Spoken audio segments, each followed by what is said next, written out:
खबर से आपको आगाह करें कि पीपल्स पार्टी और एमक्यूएम के दरमियान मुआहिदा। एमक्यूएम का आला सतह वफ्द आज वजीर आला हाउस पहुंचेगा।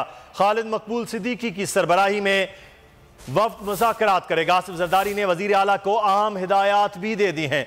इरशाद संजरानी हमारे नुमाइंदे हमारे साथ हैं। इरशाद, आगाह कीजिएगा, मजीद क्या अपडेट सामने आई हैं?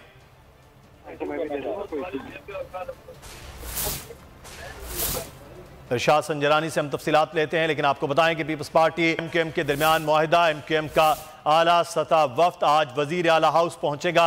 खालिद मकबूल सिद्दीकी की सरबराही में वफ्द मुज़ाकरात करेगा। आसिफ जरदारी ने वजीर आला को अहम हिदायत दे दी हैं। मुराद अली शाह, मुर्तज़ा वहाब समेत दीगर इस इजलास में शरीक भी होंगे। मुलाकात में हल्का बंदियों एमक्यूएम के मुतालिबात पर गौर होगा।